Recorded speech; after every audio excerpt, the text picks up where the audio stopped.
स्वागत आप सभी का जहाँ पे होती है पढ़ाई। प्रश्नावली 5.1 क्लास 8। यहाँ पे हमें सवाल नंबर 7 दिया गया, उसे हल करेंगे हम। योग संक्रिया किए बिना योगफल ज्ञात करो।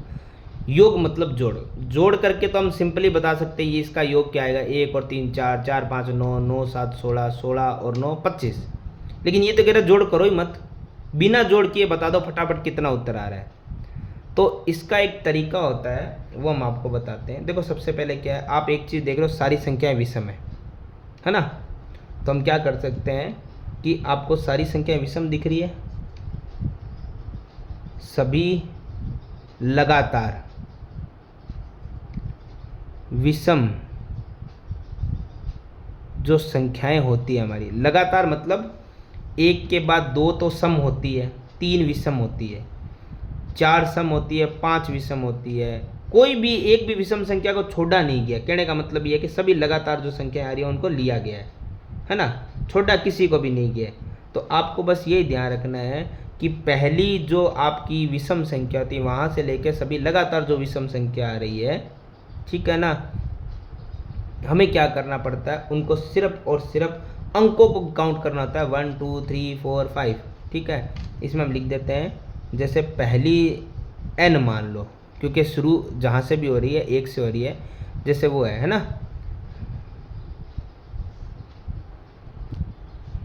तो जैसे पहली n विषम संख्या हो गई, n प्राकृत विषम संख्या हो गई है ना, और उनका योग पता है क्या होता है। योग हमेशा होता है जो आपकी संख्या उसका ही वर्ग कर दो, यानी अंक कितने 1 2 3 4 5 है तो 5 का ही वर्ग कर दो, होता है। ठीक है, एग्जाम्पल के लिए अभी हम बता देंगे आपको ना। और सभी लगातार विषम संख्या है, इसको एक बार हटा दो, यहाँ से देख लो आप। ठीक है, तो हमने देखा कि लगातार विषम संख्या आ रही है, कितनी है 1 2 3 4 5। वैसे प्लस नहीं कर रहा हूँ, 9 7 5 को प्लस नहीं कर रहा हूँ, अंक तो काउंट कर सकते हैं 1 2 3 4 5, 5 है तो जितनी भी है उसी का क्या कर दो, वर्ग कर दो। तो 5 का वर्ग हो गया 25, यानी इन संख्या का योग 25 है ना। जैसे हम दूसरा देखते हैं, सवाल नंबर 2 हमारे पास है 1 + 3 + 5 + 7 + 9। देखो जोड़ना तो हमें है ही नहीं, लेकिन इस बार संख्या ज़्यादा हो गई, 11 + 13 + 15 + 17 + 19। बस एक काम हमें ये देखना, सारी लगातार तो आ रही है, ऐसा तो नहीं कोई बीच में से कोई विषम संख्या कट हो गई है, कोई कट नहीं है। तो चलो नहीं है तो सिर्फ अंकों को हमें काउंट करना है, 1 2 3 4 5 6 7 8 9 10, 10 है तो बस उसी का वर्ग कर दो, आ गया आपका उत्तर। अब आप कहोगे 100 आया कि नहीं आया, एक बार जोड़ के देखना तो देख लो। बाकी ये तो कह रहा है जोड़े बिना करना, हम तो रीचेक कर रहे हैं। 1 3 4 4 5 9 9 7 16 16 9 25 25 11 36 36 13 49 49 15 64 64 17 81 81 1900। सही है, एकदम सही है, क्या बात है। सवाल नंबर 3, 1 + 3 + 5 + 7 + 9 + 11 + 13 + आती है मेरे को ये भी इंग्लिश, 11 + 13 + 15 + 17 + 19 + 21 + 23 इक्वल। बहुत ज़्यादा संख्या है, जोड़ना काम बहुत मुश्किल है। अंक काउंट करो, 1 2 3 4 5 6 7 8 9 10 11 12। 12 का वर्ग कर दो, 144। करेक्ट आंसर है हमारा ये। तो ये हमारा सवाल नंबर 7 होता है कंप्लीट। चलो सवाल नंबर 8, चलो चलो चलो। ये कह रहा 49 है, उसको 7 विषम संख्याओं में लिखो, 7 विषम संख्याओं के योग के रूप में लिखो, संख्याओं के योग के रूप में लिखो। ये सवाल तो हमारे पीछे वाले सवाल से ही इंस्पायर है।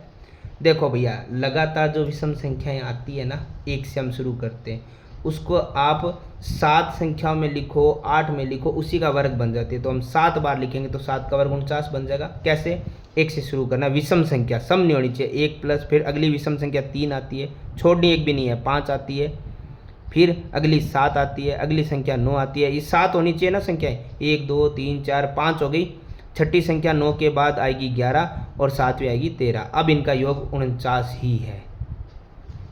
कैसे, 1 3 4 4 5 9 9 7 16 16 9 25 25 11 36 36 13 49। और इसी के जैसा इसका सवाल नंबर 2 है। अब ये कारण मैं बार बार नहीं लिखूंगा, आपको मैंने बता दिया है कि सभी विषम संख्या जो n प्राकृत संख्याएं होती है विषम, उनका योग कैसे निकलेगा, उसी संख्याएं जितने अंक है उसका स्क्वायर कर दो, यानी 7 संख्या तो 7 का स्क्वायर 49 आ गया। अगला सवाल इसी में 121 को आप 11 विषम संख्याओं के रूप में लिखो,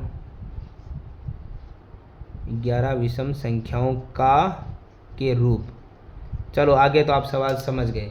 तो देखो विषम संख्या 1 से शुरू होती है, 1 + 3 + 5 + 7 + 9 + 11 + 13 + 15 + 17, कितनी हो गई भाई?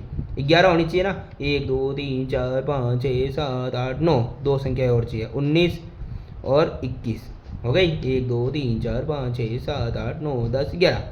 तो जितनी प्राकृत संख्याएं होती है विषम प्राकृत संख्याएं होती है 11 है, तो 11 का वर्ग 121 होगा। चेक करने के लिए आप देख सकते हो 1 3 4 4 5 9 9 7 16 16 9 25 25 11 36 36 13 49 49 15 64 64 और 17 81 81 और 19 100 और 100 और 21 121।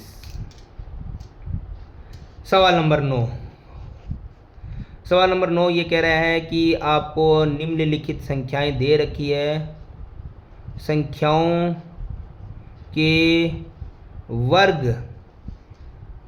के बीच में कितनी संख्याएं वो बतानी है। कितनी होता है, कितनी संख्याएं हैं, कितनी संख्याएं हैं। चलो बताते हैं भैया, क्वेश्चन वाचक है, पूछा है ना कितनी है, तो फिर आंसर क्या है। चलो फर्स्ट क्वेश्चन है 12 और 13 के बीच, 12 और 13 के बीच बताओ कितनी संख्याएं हैं। देखो इसके लिए एक छोटा सा नियम याद रखना। सबसे पहले नियम क्या है, यहाँ लिख देते हैं। देखो n² जो प्राकृत संख्या होती है जिसका हम वर्ग निकाल रहे हैं, और जो उससे आगे वाली संख्या, आगे वाली में तो एक प्लस ही होएगा, सीधी सी बात है। जैसे 12 है तो 12 एक 13 होएगी, है ना, उसका वर्ग निकालेंगे। तो उनके बीच की अगर हमें संख्या निकालनी है तो बस एक ही काम करना है, 2 गुणा कर दो n से। n होता है आपकी पहली संख्या, ठीक है ना। तो कुल प्राकृत संख्याएं आपको प्राप्त हो जाएगी। सिंपल सा काम और कुछ नहीं है।